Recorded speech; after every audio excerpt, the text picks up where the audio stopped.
Bonjour à toutes et à tous et bienvenue dans votre émission Tribune des consommateurs sur Speedline TV.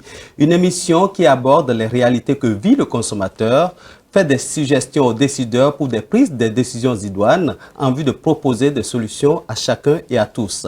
Ce premier numéro parle du coût du prix de l'huile d'arachide. Comment sauver le consommateur? Et donc pour en parler, j'ai dans ce studio Robin Akrombesi. Il est le président de l'association de la voix des consommateurs et président du réseau de l'association des consommateurs de services financiers de l'UEMOA. Monsieur Akrombesi, bonjour. Bonjour Valentin. Merci d'accepter notre invitation. Parlez-nous d'entrée dans cette émission de ce que c'est que la tribune du consommateur. C'est simplement cet endroit, ce lieu de regroupement, de rassemblement des consommateurs qui se trouve un peu comme être sous l'arbre à palabres, où on peut discuter de tout ce qui concerne le consommateur, non pas pour montrer une quelconque agressivité, mais bien entendu pour exprimer nos ressentis légitimes, exprimer nos attentes, afin que les fournisseurs qui sont là pour nous offrir du service, mais en contrepartie, gagner de l'argent, pour que les décideurs qui permettent ou qui régulent le marché économique puissent organiser un meilleur mécanisme, garantir les droits des consommateurs afin que tout le monde se sente satisfait et que la République se porte au mieux. Voilà, avant de rentrer dans le vif du sujet, nous allons suivre un élément témoin qui a été réalisé par la rédaction pour donc nous situer sur ce qui se passe par rapport à l'huile d'arachide. Suivons. Au Bénin, le coût de certains produits alimentaires continue de grimper. C'est le cas de l'huile végétale dont le prix oscille entre 1600 et 1800 le litre depuis quelques jours. Au marché d'Antokpa, des commerçantes expriment leur ras-le-bol. Le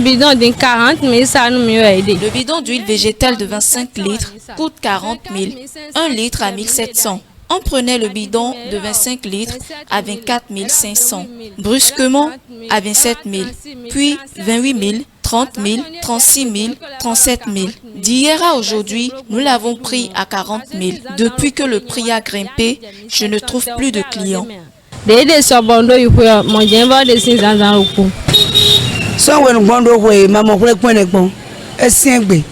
Depuis que je suis née, je n'ai jamais vu quelque chose du genre. C'est très grave. Comme vous le voyez sur mon étalage, le bidon d'1,5 litre, je le cède à 2600 francs. Les gens, est-ce l'eau de pluie qu'ils vont utiliser ou l'huile? C'est vraiment compliqué. Si les gens viennent et on leur dit le prix, ils s'en vont. Que les autorités nous viennent en aide.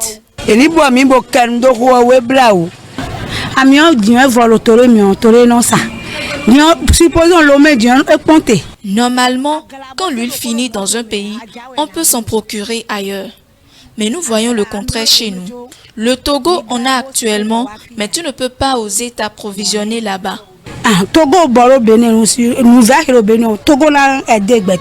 Alors que les citoyens espèrent une amélioration de la situation liée à la cherté des denrées alimentaires, les choses vont de mal en pire. Cette situation fait grincer des dents et ne laisse pas indifférents les associations des consommateurs. Nous sommes à quelques encablures, moins de 2 mois des fêtes de fin d'année. Et voilà déjà ce que l'huile d'arachide coûte. C'est déjà un problème. L'huile d'arachide ne peut pas coûter ce montant où on est au-delà de 35 000. Je dis bien au-delà de 35 000 pour le bidon de 25 litres. Monsieur le Président Patrice Talon, nous disons toujours que le social, nous ne vous sentons pas assez. Je dis bien, nous ne vous sentons pas assez dans le social. Et c'est pour cette raison que vous-même, vous avez promis, lors de l'investiture pour votre 2e mandat, que le hautement social sera une réalité. Ce hautement social, nous continuons d'attendre ce hautement social et il ne serait pas bien que sous le mandat du hautement social, que le maïs, heureusement qu'à ce niveau maintenant ça va mieux, que l'huile et autres, ces produits de première nécessité continuent de coûter ces montants-là qui vraiment malmènent le quotidien du citoyen consommateur. Monsieur le Président, nous souhaitons vraiment votre indulgence pour le social. Les routes, c'est une bonne chose, nous circulons bien, mais nos ventres ont besoin de vous, ont besoin de votre regard bienveillant. Face à cette situation, les regards sont tournés vers le ministère du Commerce en vue de juguler cette conjoncture qui n'a que trop duré. Monsieur Akombesi, votre réaction par rapport à cet élément? Vous voyez, malheureusement, nous sommes en train de vivre une situation qui ne peut laisser en principe personne indifférent.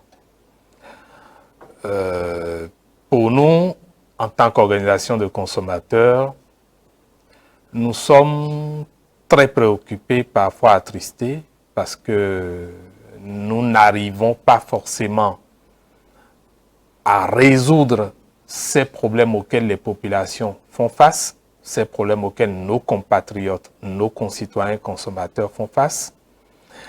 Et cela nous interpelle avec beaucoup plus d'acuité. Vous savez, quand l'homme naît, il est fait pour être heureux. C'est tout. Il n'y a pas autre chose. On n'est pas venu au monde pour vivre un calvaire, pour vivre des atrocités, pour souffrir le martyre. Non. Et c'est pour cela que, vous voyez, un humain ne vient pas dans un milieu hostile. Il naît dans une famille. Et lorsqu'il naît dans cette famille, c'est supposé que les parents, les proches, ont les moyens pour prendre soin de ce nouveau-né, de ce nouvel humain, afin que les besoins essentiels, les besoins de base, il puisse les avoir à sa disposition. Mais, chemin faisant, on constate que parfois l'organisation de notre société humaine manque d'éléments, manque de mécanismes qui protègent au mieux l'humain que nous sommes afin de lui garantir ce bonheur auquel il avait eu droit depuis l'enfance jusqu'au soir de sa vie.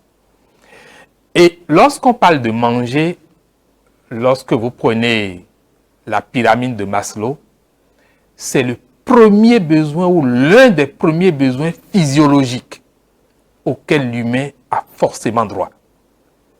Parce que, en tant qu'organisme vivant, sans alimentation, sans une bonne nutrition, l'humain ne peut pas vivre, il ne peut pas être en bonne santé.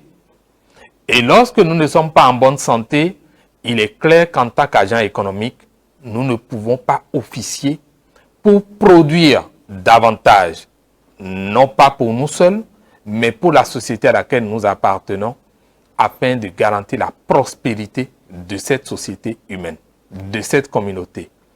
Et donc pour nous, quelles que soient les actions aussi pertinentes que mènent nos gouvernants, nous devrions travailler davantage sur le bien-être à travers d'abord l'alimentation, garantir que les produits agroalimentaires qui sont des produits de grande consommation puissent être disponibles à un coût accessible, mais surtout de qualité, parce qu'il ne faut pas manger pour manger, il faut manger pour être en bonne santé, pour vivre longtemps. Et je finirai mon intervention par ceci.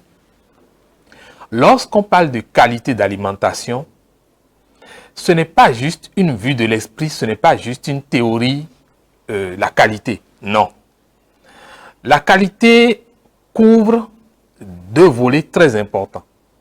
Le premier, c'est que lorsque vous consommez qualité, non seulement vous assurez une bonne santé, mais le deuxième volet, c'est que si vous prenez de l'argent pour aller payer un produit de mauvaise qualité, cela induit que vous dépensez de l'argent, mais que vous vous apprêtez à dépenser plus encore parce que si cela crée des ennuis de santé, eh bien vous vous retrouverez dans les hôpitaux, vous vous retrouverez dans les pharmacies à dépenser 2 fois plus.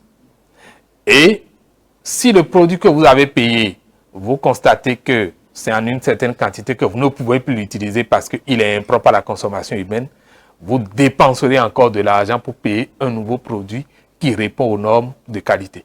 Cela voudrait dire qu'il faut être sélectif dans le choix. Exactement.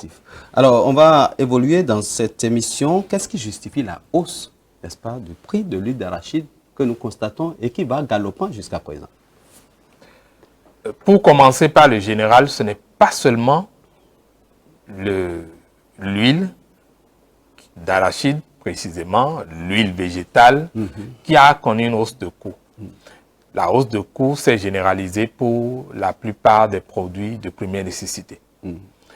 L'huile fait partie quand même des denrées alimentaires qui sont les plus utilisées par nos populations parce qu'elles font beaucoup de fritures. On fait de l'igname frite, les autres féculents. C'est dans presque tous les comportements alimentaires de l'Africain. Exactement. Et du Béninois en particulier. Et du Béninois en particulier. Et à partir de ce moment donné, vous comprenez la sensibilité que revêt ce produit-là. Et qui, malheureusement, a commencé par connaître une hausse de coût depuis l'avènement de la COVID-19. Et donc, c'est devenu préoccupant. C'est devenu préoccupant parce que si ça continue, nous risquons deux choses. La première, c'est que les gens vont choisir de ne plus aller forcément vers ces huiles végétales. Et donc, ça va créer un autre problème de déstructuration de notre tissu économique parce que c'est très important au niveau de notre tissu économique. Le chiffre d'affaires qui se fait par rapport à l'huile, c'est très considérable. Or, il ne faut pas oublier que les bonnes actions que mène le gouvernement aujourd'hui, c'est grâce quand même à la collecte de taxes et d'un certain nombre de redevances sur le marché. Donc, le gouvernement va ressentir ce retour-là si les populations connaissent la désaffection par rapport à ce produit. Mais l'autre aspect, c'est que aujourd'hui, quand une denrée augmente de coût de manière exponentielle, le réflexe du consommateur, c'est se recroqueviller sur lui-même et à la limite, aller vers des produits qui ne sont plus forcément normatifs.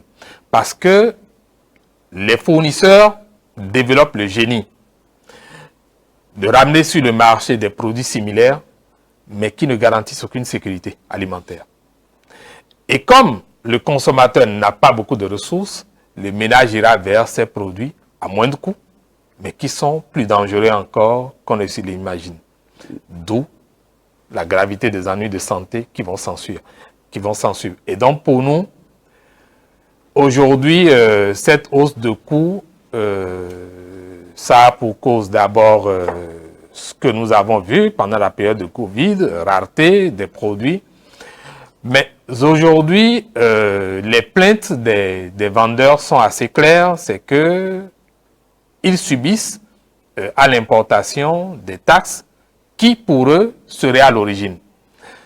Mais vous savez, ça peut à des moments donnés servir de prétexte aussi, parce que lorsque les commerçants constatent que le coût de la douane est peut-être un peu plus élevé, eux-mêmes en revenant sur le marché, ils créent leurs enchères et pointent toujours du doigt la douane. Donc, tous ces facteurs contribuent à ce que le coût augmente et pourtant, ils comprennent bien que la bourse du consommateur, que le panier de la ménagère est de plus en plus désossé, est de plus en plus essoré.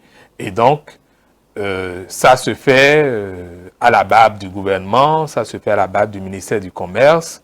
Les associations de consommateurs tentent de communiquer, mais on n'est pas encore assez bien entendu. Et j'espère que certainement les autorités qui vont suivre cette émission, le ministère du Commerce en particulier, va organiser peut-être une séance de travail par rapport à ça pour qu'ensemble nous proposions des alternatives. Vous l'évoquez si bien, l'interface ou l'interlocuteur en face, c'est le gouvernement, c'est l'État.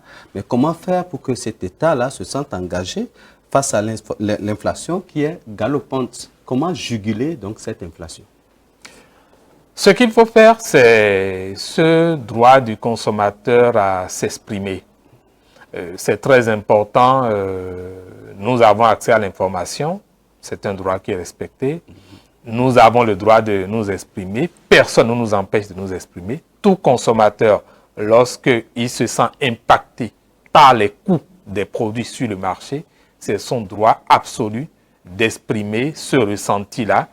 On n'a pas besoin de le faire en étant injurieux ou en étant agressif vis-à-vis des autorités, mais il faut le dire de manière sincère, de manière véridique, avec les preuves. Ce n'est pas que les autorités ne le savent pas, mais c'est seulement en exprimant cette réclamation à avoir accès aux denrées agroalimentaires à coût accessible.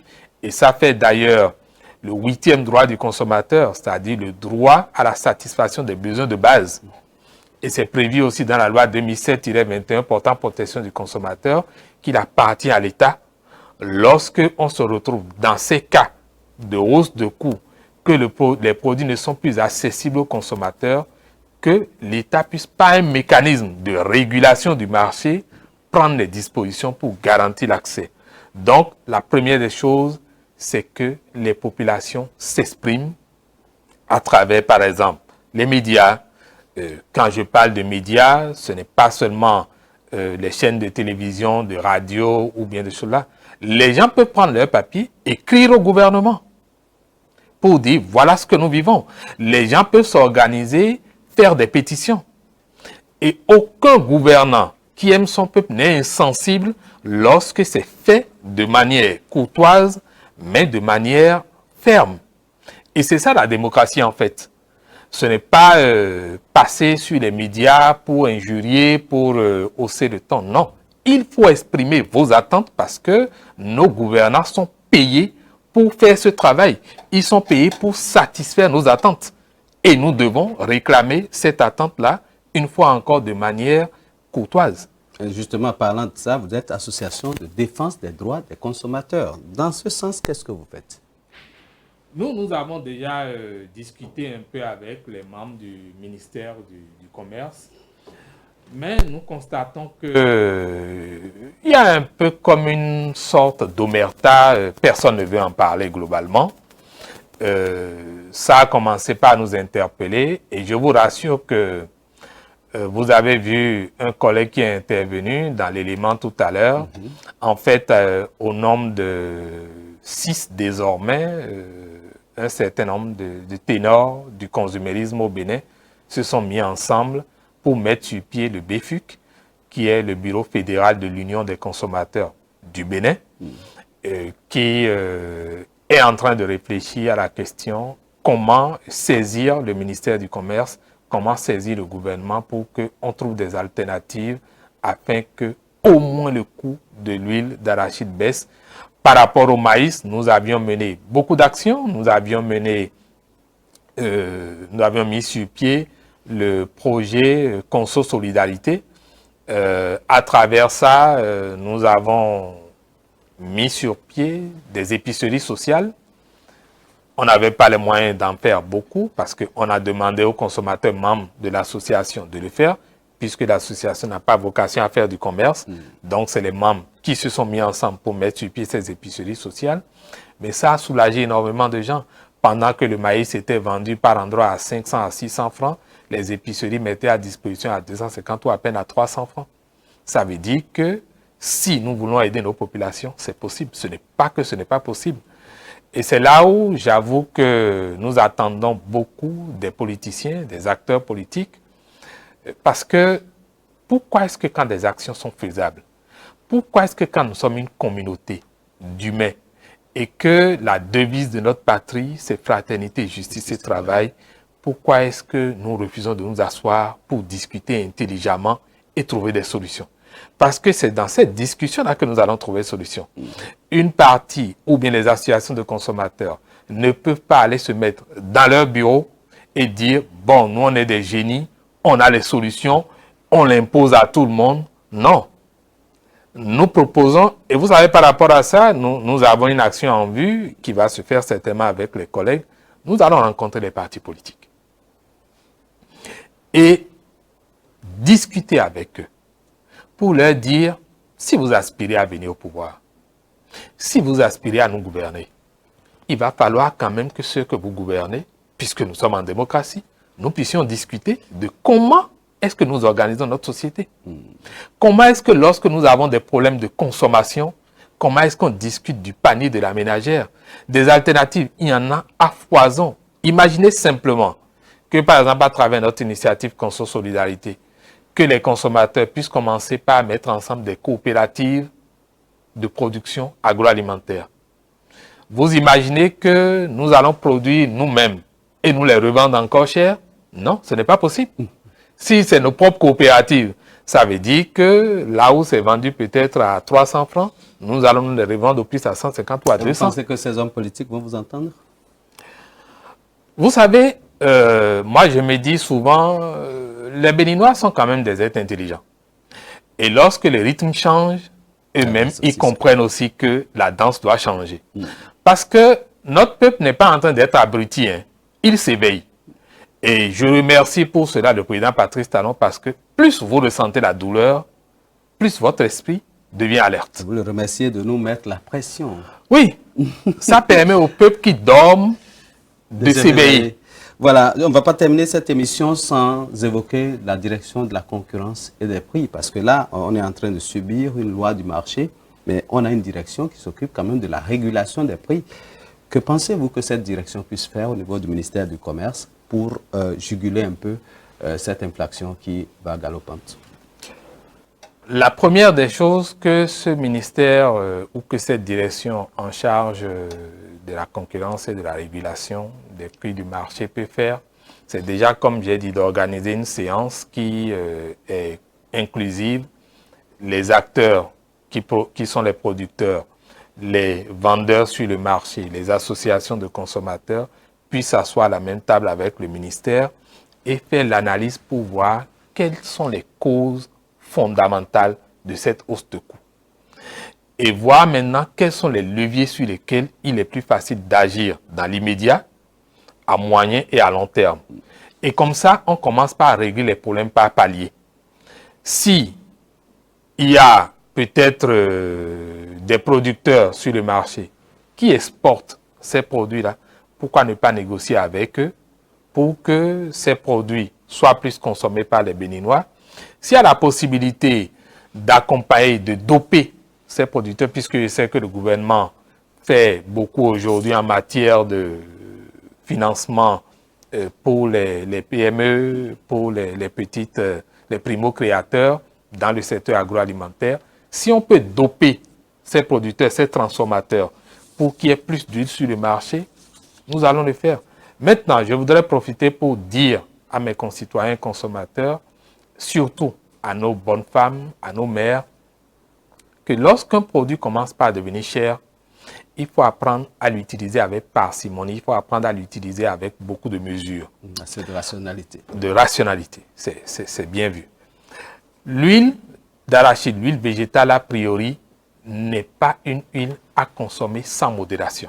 Non, il faut la consommer avec beaucoup de mesures parce que ça fait de la matière grasse et trop de matière grasse, c'est des risques de santé qui peuvent être liés à l'hypertension artérielle. Donc, que les gens sachent que plus l'huile coûte cher, plus nous allons réduire notre consommation. Pour faire une sauce, malheur est bon. Oui, à quelque chose, malheur est bon, on va préserver les santé. Pour faire une sauce avec de l'huile végétale, nous n'avons pas besoin de mettre beaucoup d'huile. Les bonnes femmes savent bien le faire, c'est les tomates, les condiments qu'on chauffe d'abord, qu'on cuit suffisamment, et après avec une cuillère à soupe d'huile, le problème est réglé. Vous voulez changer nos habitudes alimentaires. Il faut bien qu'on s'adapte, qu'on ait de nouveaux comportements qui nous permettent de maintenir une bonne santé et de garder l'équilibre financier dans nos ménages parce que nous savons que nos dépenses s'accroissent. Aujourd'hui, dans tous les secteurs, les coûts ont augmenté. Donc, il faut qu'on puisse s'adapter et il faut qu'on commence par rationaliser la consommation. Tout ce que nous consommons, nous devrions y aller maintenant avec beaucoup de modération, prendre juste ce qui est nécessaire pour pouvoir continuer de vivre sereinement. Et enfin, je dirais que je voudrais inviter les gens à ne pas s'alarmer. La peur, ça génère beaucoup de sentiments, ça génère beaucoup d'émotions, ça génère beaucoup d'énergie qui, en définitive, ne nous sont pas favorables. Et donc, les gens devraient apprendre à être sereins, à se dire, la vie, c'est comme ça. Parfois, il y a des hauts, parfois, il y a des bas. Il n'y a pas péril dans la demeure. Il n'y a pas péril dans la demeure, il faut accepter la situation, il faut être réceptif et savoir que la vie, ça change. Et que certainement, les gouvernants, les politiciens travaillent à ce que ça s'améliore et que par les énergies, par nos travaux, c'est-à-dire le travail de chacun, nous allons certainement arriver à améliorer les conditions de vie de notre communauté, mais surtout ne pas développer la peur, ce n'est pas du tout la bonne attitude. Voilà, cette émission est presque terminée. Votre mot de fin. Je vous remercie pour ce plateau que vous offrez à nos concitoyens consommateurs. Ça a été une réflexion de longue date. Vous avez tenu la promesse des fleurs et donc je vous en félicite. Je félicite votre chaîne Speedline. Je remercie beaucoup le promoteur et tous vos autres collaborateurs qui nous ont permis, de l'ombre, qui nous ont permis d'avoir cette émission. J'invite les consommateurs à suivre régulièrement Speedline afin que ces bonnes informations, elles puissent en faire bon usage dans leur vie. Voilà, hausse du coût de l'huile d'arachide, comment sauver le consommateur? C'est le thème qui a fait l'objet de cette émission et a reçu M. Robin Akrombessi, qui est le président de l'Association de la Voix des consommateurs et président du réseau des consommateurs de services financiers de l'UEMOA. Mesdames et messieurs, c'est tout pour cette émission. Restez sur Speedline pour plus d'informations. Le meilleur reste à venir. D'ici là, portez-vous bien et gardez votre position d'écoute sur Speedline TV. Merci à chacun et à tous et à bientôt.